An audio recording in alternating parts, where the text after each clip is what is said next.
Pour résumer pour le FPM, lorsque le FPM est au-dessus de l'horizon, vous montez. Lorsque le FPM est en dessous de l'horizon, vous descendez. Et lorsqu'il est sur l'horizon, vous êtes en palier. Une petite astuce, considérez que le FPM est en quelque sorte un symbole avion et pilotez-le comme si vous voyez votre avion vu de derrière.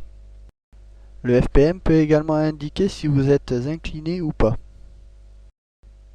Si les deux petites barres horizontales du FPM sont parallèles aux barres de l'échelle de tangage, cela signifie que vos ailes sont à plat. Si elles ne sont pas parallèles, cela signifie que vous êtes incliné. Cependant, il n'est pas possible de visualiser l'inclinaison exacte que vous indique le FPM. Pour déterminer l'inclinaison exacte, nous devons nous référer à l'échelle d'inclinaison située en bas du HUD. Cette échelle se décompose en deux parties. Une partie fixe, la partie échelle, sous forme d'un arc de cercle, et un petit repère mobile en dessous, le petit triangle, qui indique l'inclinaison sur cette échelle. Regardons l'échelle de plus près. Chaque repère de l'échelle d'inclinaison correspond à une inclinaison bien précise. La barre centrale correspond à une inclinaison nulle, c'est-à-dire que les ailes sont à plat. De chaque côté de cette barre centrale, on trouve des barres indiquant une inclinaison à droite et à gauche. La première barre qui suit indique une inclinaison à 10 degrés. La barre suivante, une inclinaison à 20 degrés. La troisième barre, une inclinaison à 30 degrés. Et la dernière barre, plus éloignée, une inclinaison à 45 degrés. Le repère d'inclinaison se déplace le long de cette échelle pour indiquer l'inclinaison exacte. L'échelle d'inclinaison permet donc de visualiser la position de l'avion sur l'axe de roulis. L'inclinaison se contrôle au moyen du déplacement latéral du manche. Voyons à présent du point de vue aérodynamique comment le roulis se traduit.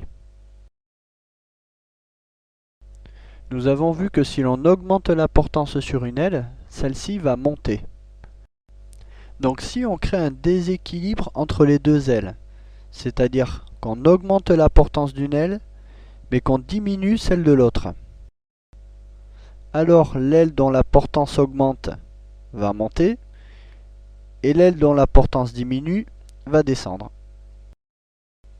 Cela entraîne un mouvement de roulis. Il nous reste à voir un dernier axe, l'axe de lacet. Revenons un moment à l'étude de notre profil d'aile qu'on a vu tout à l'heure.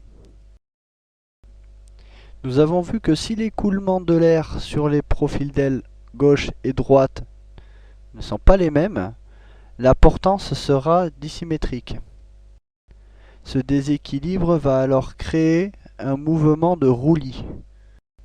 Nous devons donc veiller à ce que l'avion reste dans une position de vol symétrique, c'est-à-dire que la même quantité d'air parcourt l'aile droite comme pour l'aile gauche. Cette action est donc réalisée au moyen de l'axe de lacet. On agit sur l'axe de lacet au moyen des palonniers. Les débutants ont tendance à penser que l'on peut orienter le nez au moyen des palonniers. Cela est en effet exact, mais le débattement est extrêmement limité. Et cela ne constitue absolument pas une méthode de virage. Les palonniers doivent être uniquement utilisés pour maintenir une condition de vol symétrique. Attention, le nez n'est pas forcément dans le prolongement de la trajectoire. Sur cette image, on peut voir que la bore side cross et le FPM ne sont pas sur le même axe vertical. Dans le cas présent, nous avons du vent qui vient de la gauche. De ce fait, l'aile gauche a plus d'air qui passe sur elle que l'aile droite qui, elle, est masquée par une partie du fuselage de l'avion. Le nez de l'avion doit alors être déplacé du côté du vent pour permettre un écoulement symétrique de l'air sur les deux ailes. Le F-16 étant équipé de commandes de vol électriques, cette action est donc réalisée automatiquement par les commandes de vol sans que vous ayez besoin d'agir. De ce fait, en vol, les palonniers vous seront très peu utiles.